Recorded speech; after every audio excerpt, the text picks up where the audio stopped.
जी बेटा, आज इसका ना रिपीट लेक्चर है हमारा। ठीक है जी। तो ताकि ये बड़ी बुक थी, इस पे हमने एक रिपीट लेक्चर रखा हुआ था। उसके बाद इंशाल्लाह कल वर्ड्सवर्थ का जो है ना, preface to the lyrical ballads, वो हम करेंगे जी। सिर्फ 1 मिनट बेटा।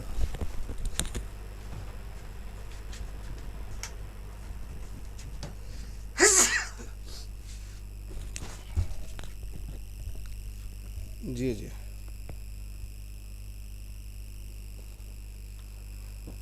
Poetics by Aristotle's. इसमें हमें पता है कि उसने क्या चीज़ें बताई हैं। ठीक है जी।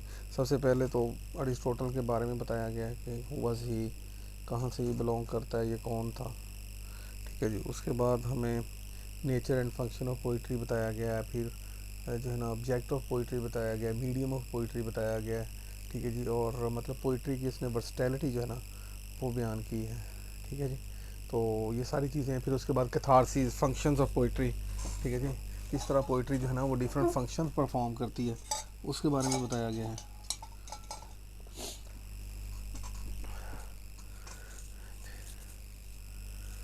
तो he was born in 384, died in 322। Aristotle enter the academy but left when Plato died. तो प्लाटो तक तो रहा। ठीक है जी।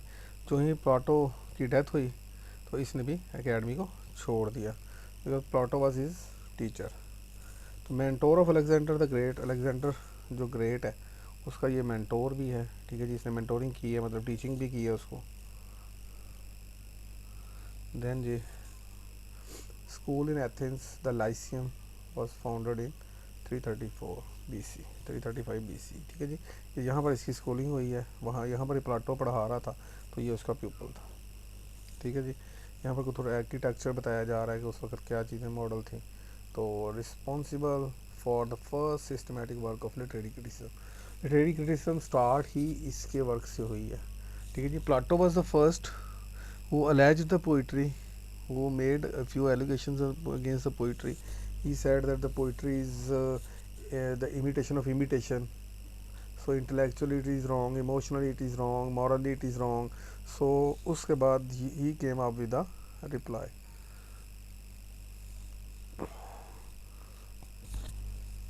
फाउंडर ऑफ लिटरेरी क्रिटिसिज्म भी इसे ही कहा जाता है जी। तो डेंटे जो एक बहुत मशहूर स्कॉलर है of Europe, the master of those who know, तो called him the master of those who know. ठीक है जी। जो नॉलेज रखने वाले हैं उनका बॉस कौन होगा? अरिस्टोटल। तो Plato refer to Aristotle as the mind. तो प्लाटो ने ये कहा था कि he is the real mind of the generation. उसके बाद इसका ये क्लासिफिकेशन बताई गई है। ठीक है जी। कि किस किस तरह इसको, मतलब इसने बताई हैं चीज़ें। हिस्ट्री है फिर। ठीक है जी। उसके बाद 5 एलिमेंट्स बताए हैं इसने ट्रेजिडी के अंदर, मोशन। ठीक है जी। काजेज, सीसा। उसके बाद next physics, biology, zoology, metaphysics. तो he was an versatile genius. ठीक है जी। He has wrote about lot of things. उसके बाद अरिस्टोटल पोइटिक्स के बारे में थोड़ा इंट्रोडक्शन है। इसमें क्या क्या चीज़ें, introductory remarks on poetry and it's classification. ठीक है जी। पोइट्री को क्लासिफिकेशन के बारे में बताया गया और इसके इंट्रोडक्टरी रिमार्क्स के बारे में बताया गया। उसके बाद ट्रेजिडी के बारे में बताया गया। What is tragedy? Tragedy is an imitation of an action that is serious, complete end of a certain magnitude. तो ये एक ऐसा, मतलब जो है ना, ट्रेजिडी एक वर्क होता है जिसके अंदर कुछ सीरियस चीज़ों को रिप्रेजेंट किया जाता है, कंप्लीट एक्शन पोर्ट्रे किया जाता है। उसके बाद इसके अंदर पोइटिक डिक्शन के बारे में बताया गया। उसके बाद इसको नैरेटिव पोइट्री या एपिक पोइट्री और ट्रेजिडी को डिस्टिंग्विश किया गया। ठीक है जी। इन दोनों का आपस में डिफरेंस बताया गया। तो epic is compared with tragedy. तो एपिक को कंपेयर किया गया है ट्रेजिडी के साथ, क्योंकि जैसा कि हमें एपिक में पता है कि लॉन्ग नैरेटिव टेल होती है और उसके अंदर सुपर नेचुरलिज्म का शामिल होता है, प्लॉट बहुत ज़्यादा लेंथी होता है, इस वजह से उसको स्टोरी मिडल से स्टार्ट करनी पड़ती है। जबकि ट्रेजिडी के अंदर ये सारी चीज़ें, इनका कंपैरिजन और कंट्रास्ट आएगा। Objections are answered. और पोइट्री को जिस तरह प्लाटो ने एलिगेशंस रेज किए थे कि इट्स अन एक्टिविटी, इट्स मतलब इमोरल एक्टिविटी पोइट्री जो है। ठीक है जी। इट इज़ इमोशनली, मतलब जो है ना, वो कहता है कि इसको आउटलेट नहीं होना चाहिए जितना कि ये दे रहे हैं लोग। इन तमाम एलिगेशंस को फिर इसने पोइटिक्स के अंदर रिबट किया हुआ है। उस इट कंसिस्ट ऑफ 26 चैप्टर्स, ठीक है जी। The whole poetic is consist of 26 chapters, a kind of covert reply to his great master. तो ये इनडायरेक्ट रिप्लाई है अपने ग्रेट मास्टर प्लाटो को। उसके बाद systematic exposition of the theory and practice of poetry. तो ये एक पूरी सिस्टमेटिक थ्योरी है, ठीक है जी, और इसमें एक्सपोज हो रहा है पोइट्री की सारी चीज़ें, ठीक है जी। और response to Plato attack on art. तो प्लाटो ने क्या क्या एलिगेशन रेज किए, इसने 1 to 1 उनके रिप्लाई किए। इसने नेचर एंड फंक्शंस पोइट्री के बारे में बताया कि इसके बहुत ज़्यादा भरपूर फंक्शंस होते हैं, ठीक है जी। कुछ pictures different Aristotle and Plato. Plato का क्या कहना था जी? Plato considered imitation merely as mimicry or servile copy of nature. वो कहता है कि जो असल रियलिटी है वो आइडिया में एग्जिस्ट करती है, ठीक है जी। अल्लाह ताला ने जब कोई कायनात बनाई थी तो पहले आइडिया बनाया था, तो वो कहता है कि वो स्कूल ऑफ आइडियलिज्म से बिलोंग करता है ना, जो प्लाटो है। तो Aristotle interpret it as a creative process. वो कहता है कि ऐसा नहीं होता, जब पोइट जो है ना सिर्फ सर्वाइल कॉपी नहीं बता रहा होता, इमिटेशन को इमिटेशन नहीं कर रहा था, double twice remove is not going twice remove from reality, rather he is portraying reality. Plato compare poetry to painting. Plato का जो कहना है ना, वो पेंटिंग के साथ कंपेयर कर रहा है, उसकी फॉर्म और उसके थीम के साथ। जबकि Aristotle compare it to a music. वो कहता है कि जो पोइट्री है दैट इज़ अ कम्प्रीहेंसिबल एक एक्टिविटी है, और ये म्यूज़िक की तरह हारमोनियस होती है, ठीक है जी। उसके बाद देन जी इन दोनों के दरमियान डिफरेंस क्या आता है? Poetry presents a copy of nature as it is. Poetry is twice remove from reality and it is a shadow of shadows. जैसे मैंने अभी आपको बताया था कि वो ये कहता है कि जो असल रियलिटी है वो तो आइडिया में है, ठीक है जी। तो जब हम कोई भी पोइट जो है कोई नावल लिखता है या कोई शायरी लिखता है, तो he is actually going twice remove from reality. On the other hand Plato also, एक इन दोनों के दरमियान वन बाई वन जो है ना इनका रिप्लाई मिलेगा। तो Plato takes up the cudgel on behalf of philosophy and shows that philosophy is superior to poetry. तो चूँकि वो आइडियल रिपब्लिक लिख रहा था उस वक्त, चूँकि सिविलाइजेशन स्टोन एज ख़त्म हो रही थी, तो सिविलाइजेशन आ रही थी, तो इसलिए वो जो है वो फिलोसफी के बारे में ज़्यादा बात करता है। पोइट्री में imitate man as they are better और वर्स। कहता है पोइट्री हु बहू उन तमाम चीज़ों को सर्वाइल कॉपी नहीं होती, बल्कि या तो वो उनसे बेटर होते हैं या वर्स इंसानों को। मसलन जो ट्रेजेडी होती है उसके अंदर बेटर ह्यूमन बीइंग को पोर्ट्रे किया जाता है, जबकि कॉमेडी के अंदर lower than middle average person को पोर्ट्रे किया जाता है। तो poetry gives us idealise version of reality. तो इस तरीके से पोइट्री जो है हमें आइडियलाइज वर्जन ऑफ रियलिटी देती है जी। उसके बाद अरिस्टोटल का जवाब ये है, he takes up the cudgel on behalf of poetry. उसने कहा था कि मतलब उसने कहा था स्कूल जो प्लाटो था उसने ये कहा था कि स्कूल करिकुलम के अंदर जो है ना वो शामिल नहीं होना चाहिए इसको, पोइट्री को, ठीक है जी। इसकी जगह फ़िलासफ़ी होनी चाहिए। तो and effectively brings out it's superiority. तो उसके बाद इसने उसकी सुपीरियरिटी को अच्छी तरह इफेक्टिवली जो है ना वो लेके आया है। और जो अरिस्टोटल है इसने कहा कि poetry is a real, why because it is not मतलब जो है ना सर्वाइल कॉपी, बदर it's a creative activity, it's हम कहते हैं इमोशनल आउटलेट जो है वो देना ज़रूरी होते हैं। उसने प्लाटो ने ये कहा था ना कि इसके अंदर कुछ ऐसे एलिमेंट्स दिए जाते हैं जो यूथ को नहीं सुनाने चाहिए। तो वो कहता है कि इस तरह कैथारसिस नहीं हो सकता। तो इस तरह ओवरऑल समरी को भी हम देख लेते हैं। As a means of mimesis or imitation by means of language rhythm and harmony. तो इस तरीके से पोइट्री जो है ना वो एक पूरी म्यूज़िकल एक्टिविटी है। उसके अंदर लैंग्वेज को भी इमिटेट किया जाता है, रिदम को भी, हारमनी को भी क्रिएट किया जाता है। तो इस तरीके के साथ पोइट्री का जो तल्लक है वो जो है लैंग्वेज के साथ भी है, रिदम के साथ भी है, हारमनी के साथ भी है। तो इस तरीके से आगे ट्रेजिडी को इसने जो है ना वो डिफ़ाइन किया हुआ है। डेनसियस 1033 एस्किलियस सिफिकल्स यूरोपाइड, ये जो बड़े मशहूर किस्म के ट्रेजिडियंस हैं उनको इसने आइडियलाइज़ किया, उनका जिक्र भी किया हुआ पोइटिक्स के अंदर कि जो आइडियल ट्रेजिडीज कौन से होते हैं, ठीक है जी। तो उसके बाद कैथारसिस का वर्ड भी use, tragedy serves to arouse the emotions of pity and fear and to affect the catharsis. तो catharsis of this emotion, catharsis का आगे हमने एक्सप्लेन भी किया हुआ है कि व्हाट इज़ कैथारसिस, ठीक है जी। तो ये कौन सा वर्ड है, इसको मैंने असाइनमेंट भी आप लोगों को दी थी। उसके बाद इसके 6 जो पार्ट्स ऑफ ट्रेजिडी हैं वो कौन कौन से हैं? उसके इंग्रेडिएंट्स उसने बताए हुए हैं जी। मिथोस और plot, character, thought, diction, melody and spectacle, ये 6 इंग्रेडिएंट्स जो है ना ये बहुत ज़रूरी हैं। इनकी पूरी प्लानिंग चाहिए राइटर को लिखने से पहले। प्लॉट को देखना चाहिए कि प्लॉट में क्या क्या चीज़ें होनी चाहिए, बिगनिंग मिडल एंडिंग होना चाहिए, करेक्टराइजेशन की क्या चीज़ें होनी चाहिए, थी थॉट मीन थीम कैसा होना चाहिए, डिक्शन मीन्स डिक्शनरी कहाँ से यूज़ की जाए जो लैंग्वेज है, मेलोडी और कहानी जो है वो थोड़ी मेलोडियस होनी चाहिए, और स्पेक्टेकल चूँकि जो ट्रेजेडी है वो सही ड्रामेटिक फॉर्म में आ सकती है तो इसलिए इसको स्पेक्टेकुलर भी होना चाहिए। First essential to creating a good tragedy is that it should maintain unity of plot. Unity of plot बहुत ज़्यादा, बिगिनिंग मिडल और एंडिंग, और उसके बाद सिंपल और कम्प्लेक्स प्लॉट। प्लॉट को भी 2 किस्म का डिफ़ाइन किया हुआ है, ठीक है जी। यानी कि उसने बताया हुआ कि जो मीन कहानी है वो पूरी एक मतलब शुरू से निकले और मिडल में जाए तो वहाँ पर कॉम्प्लिकेशन हो, मतलब शुरू में आके कॉन्फ्लिक्ट आए, ठीक है जी, बिगनिंग, फिर उसके बाद कॉन्फ्लिक्ट, फिर क्लाइमैक्स और फिर रेजोल्यूशन, फॉलिंग एक्शन और फिर रेजोल्यूशन की तरफ आए। तो ये पूरा एक यूनिफाइड एक एक्शन होना चाहिए।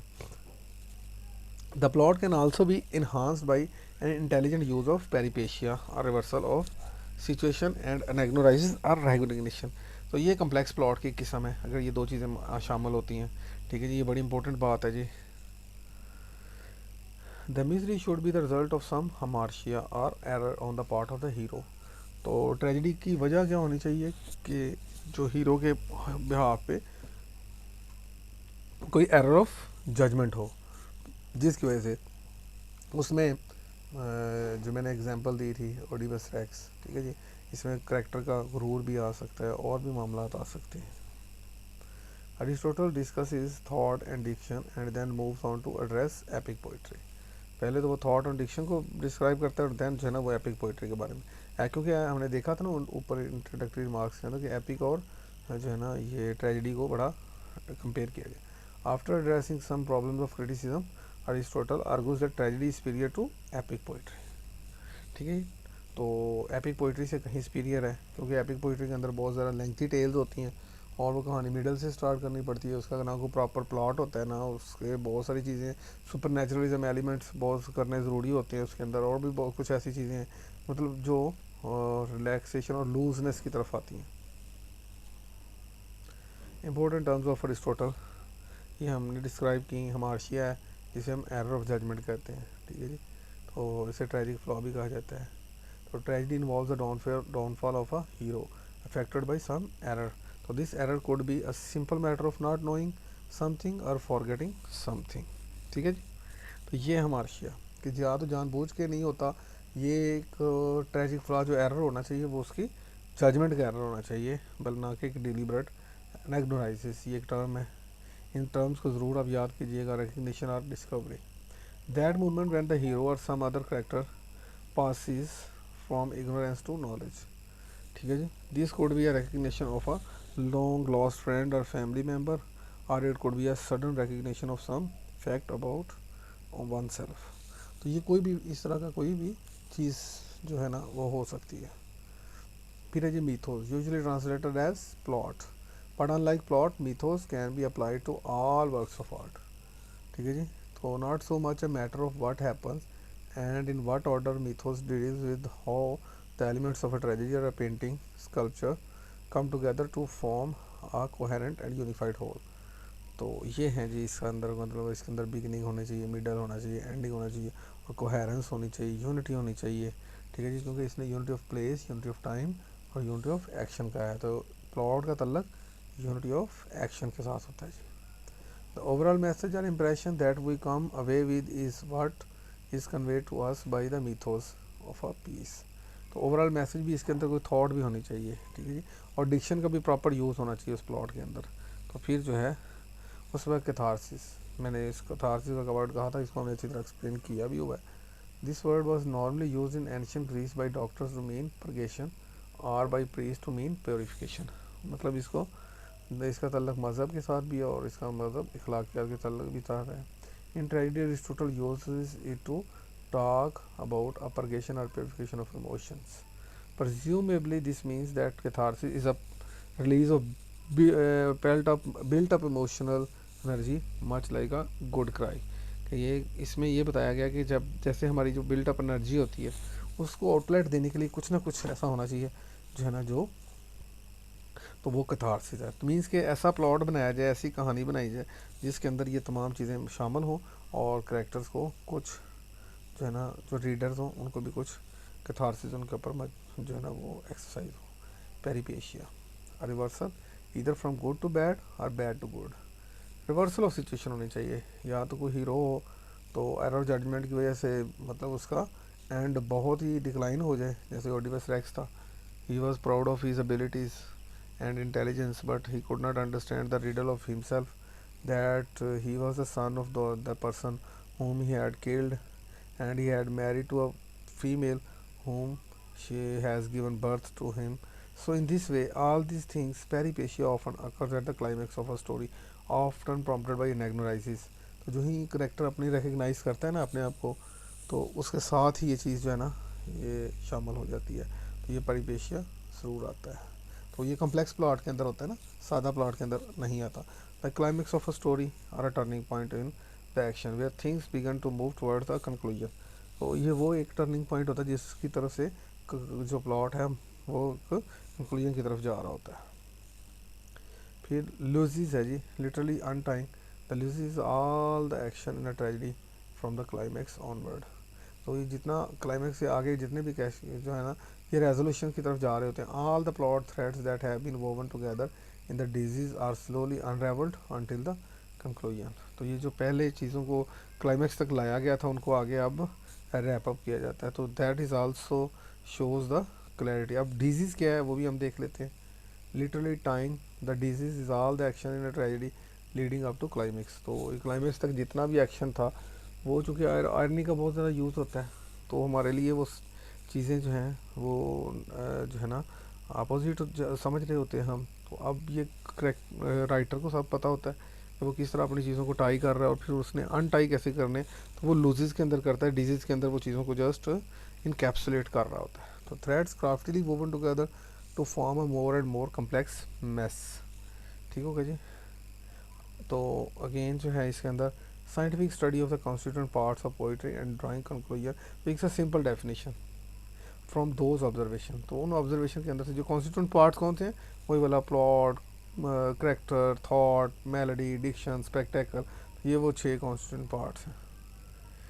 ही lists the different kinds of poetry, epic poetry, tragedy, comedy, dithyrambic poetry and most flute playing and lyre playing. तो लायर प्लेइंग मीन्स लिरिक्स से ये निकला है जी, ठीक है, बाद में मतलब वो गज़ल से रिलेटेड जो गा के गाई जाती है। तो these kind of poetry as mimetic और imitative but that there are significant differences between. लेकिन इनके दरमियान बहुत ज़्यादा सिग्निफिकेंट डिफरेंस भी होता है। Mimesis the act of creating in someone's mind through artistic representation an idea or ideas that the person will associate with past experience, roughly translatable as imitation। तो मिमिसिस को जो है इमिटेशन भी कहा जाता है। How can we differentiate the tragedy from other poetic forms. किस तरह हम इनको डिफ्रेंशिएट कर सकते हैं, 3 तरह से, ठीक है जी। First is medium, the second is objects, third is manner of imitation, manners. First kind of distinction is a means of medium. अब उसने वन बाय वन हमने एक्सप्लेन किया हुआ। They employ just as a painter employs paint and a sculpture employs stone, the poet employs language. तो poet के पास क्या medium होता है, लैंग्वेज का, रिदम एंड हारमोनी, इधर सिंगली और कम्बिनेशंस, मतलब उसमें डायलॉग्स भी शामिल हो सकते हैं और दूसरा भी काम भी। तो the second distinction is objects that are imitated. All poetry represents actions with agents who are either better than us, worse than us, or quite like us। तो ये ऑब्जेक्ट्स ऑफ पोइट्री होती है कि मतलब आपने कॉमेडी लिखनी है या ट्रेजेडी लिखनी है, तो उसमें पहले से ये चीज़ें प्री डिफाइंड होती हैं, उसको डिफाइन कर लिया जाता है कि हमारा टारगेट क्या है। तो इसका मतलब हुआ कि ये पोइट के अंदर ये एक यूनिफिकेशन, सेंस ऑफ यूनिफिकेशन बहुत ज़्यादा होनी चाहिए, तो then he can write something creative work. Tragedy and epic poetry का डेफिनेशन किया गया है, characters are better than us, comedy and parody के अंदर क्या होना चाहिए, character are worse than us. तो ये वो बात है ना, उसने कहा था कि पोइट्री जो है ना हूबहू same as it is servile copy नहीं करती, बल्कि कुछ चीज़ों को जो है डिफरेंस में लेके आती है। The third distinction is with the manner of representation. Representation का मैनर क्या है, the poet either speaks directly to in narrative और assume the characters of people in the narrative and speaks through them. So third distinction ये है कि इसमें manner of representation difference होना चाहिए, या तो पोइट जो है सो डायरेक्टली स्पीक कर रहा होता है नैरेटिव फॉर्म के अंदर, या जो है थर्ड पर्सन में नैरेटिव जो है ना उनके ज़रिए बोलता है, करेक्टर के ज़रिए बोलता है। दैन जी objects manner and medium of imitation and tragedy. Objects क्या होना चाहिए, सीरियस एक्शन। मैनर क्या होना चाहिए, तो रिप्रेजेंट थ्रू एक्शन। मीडियम क्या होना चाहिए, वर्ड्स इन डायलॉग। तो ये मतलब जो है ना ये बड़ा ज़्यादा अच्छा जो चार्ट है ये आप लोगों के लिए बड़ा हेल्पफुल है, ठीक है जी। तो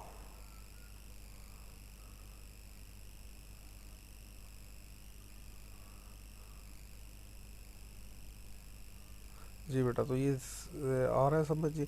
ऑब्जेक्ट्स क्या होना चाहिए, सीरियस एक्शन। मैनर क्या होना चाहिए, represent through action not narrative. Medium क्या होना चाहिए, वर्ड्स इन डायलॉग।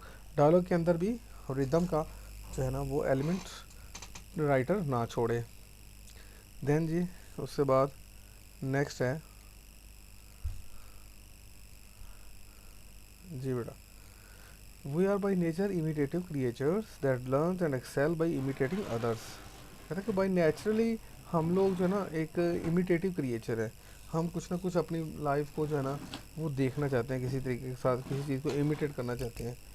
तो and we naturally take delight in works of imitation. तो हम इमिटेशन को हम नेचुरली टेक डिलाइट करते हैं। एविडेंस क्या है जी इसका, fascinated by representation of dead bodies or disgusting animals even though the things themselves would repel us। कहते हैं देखे ना हम इन चीज़ों को, डेड बॉडीज़ वगैरह को और डेड एनिमल्स को हम देखते भी रहते हैं, इवन दो कि वो हमें रिपेल भी करती हैं, उसके बावजूद हम इसका जो है ना ये चीज़ है वो लर्न बाई एग्जामिनिंग। एक ये चीज़ भी हमारे नेचर के अंदर शामिल है कि हम जो है ना लर्न करते हैं examining representation and imitation of things. तो ये जो है ना ये दो, सिर्फ एक मिनट बेटा रुकिए।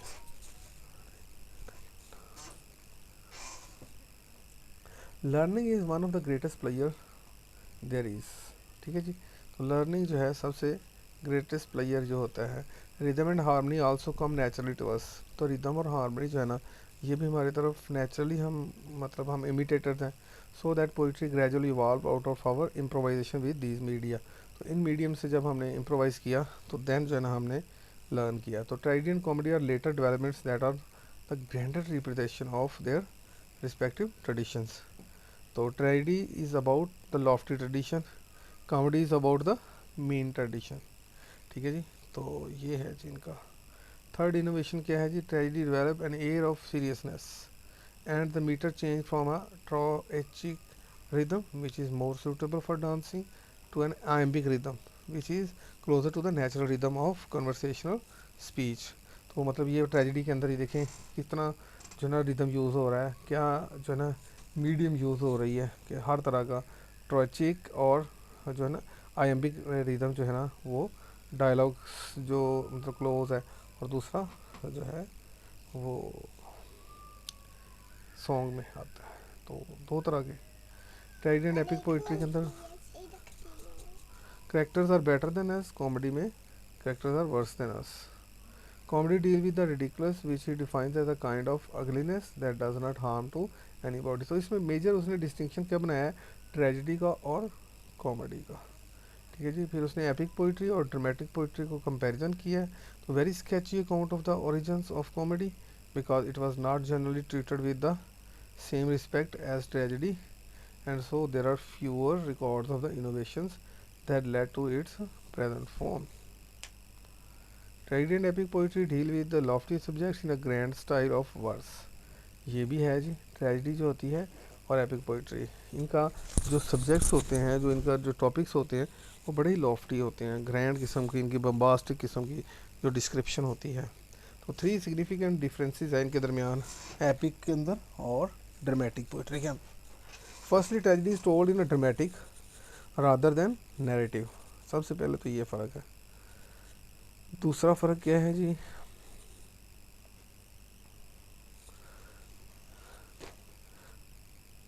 And employs several different kind of words while epic poetry employs only one. तो जैसे हम ये अपने अभी ये किया था ट्रोएचिक और एम्बिक पेंटामीटर, तो इसके अंदर मतलब ज़्यादा फ्लुएंसी है, ठीक है जी, और डिफरेंट किस्म की जो ना चीज़ें मौजूद हैं, जबकि दूसरे में नहीं होता जी ऐसा।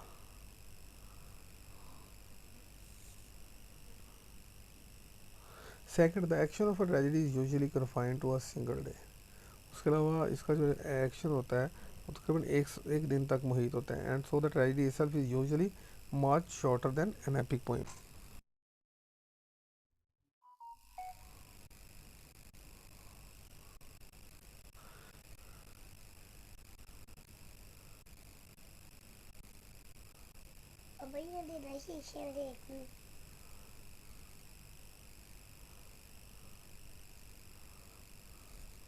चलो बेटा, मेरी आवाज़ आ रही है?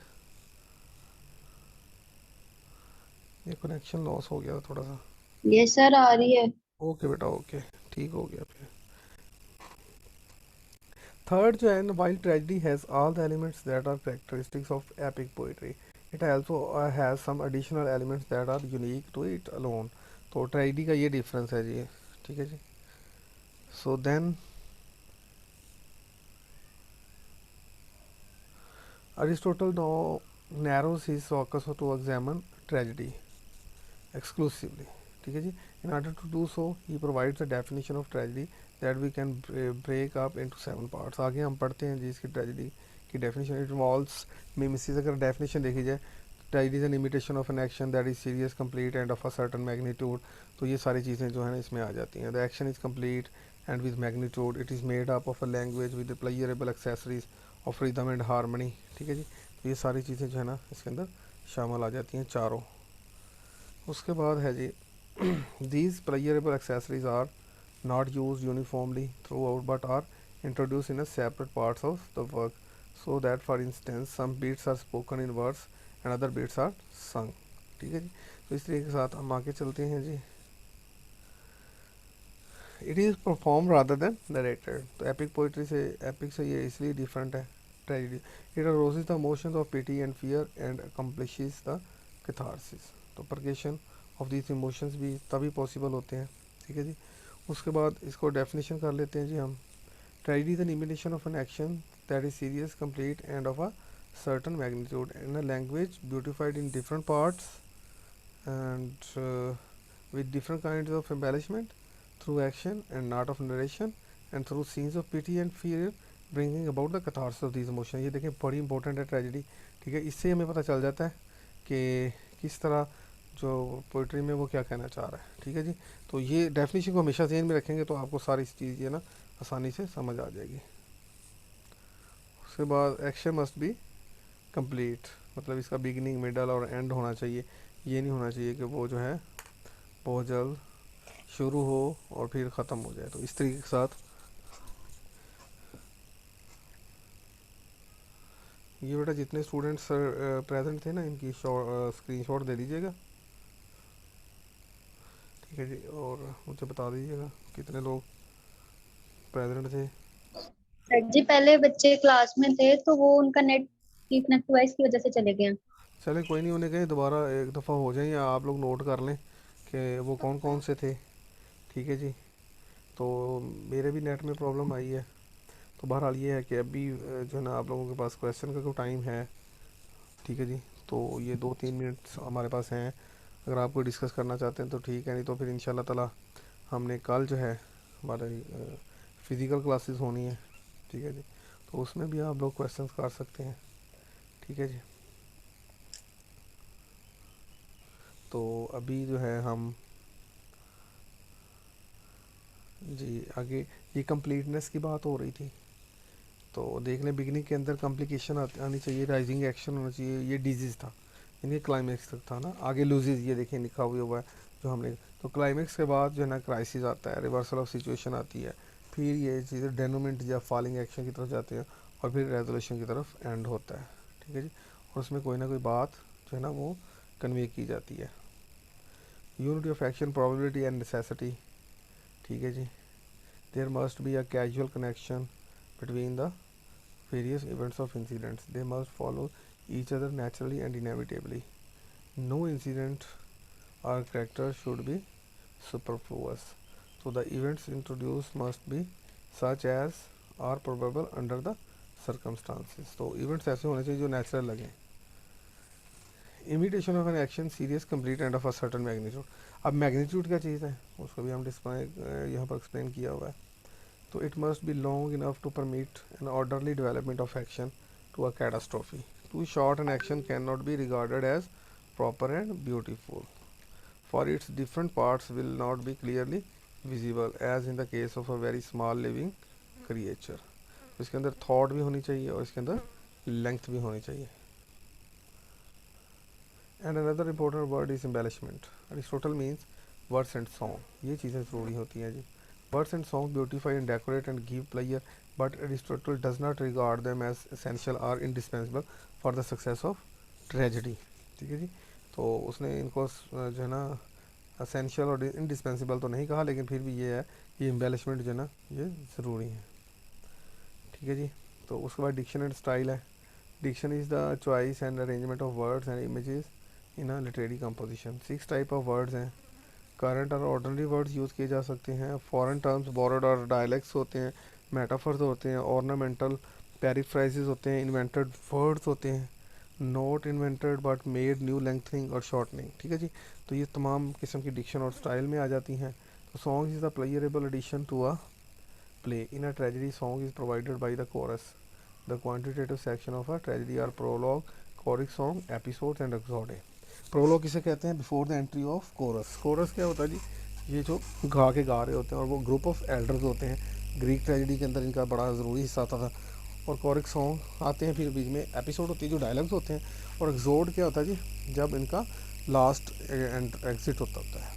ठीक है जी, तो इस तरीके के साथ अगर आपके कोई क्वेश्चन वगैरह हैं तो मेरे साथ अभी बोल सकते हैं या आप ग्रुप में भी शेयर कर सकते हैं। तो स्क्रीनशॉट मुझे भेज दीजिएगा, जो भी बच्चे थे जिनके नेटवर्क का कोई मसला बना है, ताकि मैं उनकी अटेंडेंस लगा लूँ। ठीक है जी, तो 2 मिनट हम और हैं, उसके बाद मैं इसको ऑफ़ कर दूँगा जी। ये मेरे भी नेट में प्रॉब्लम बनी थी, तो जैसे हम स्टार्ट हुए थे दोबारा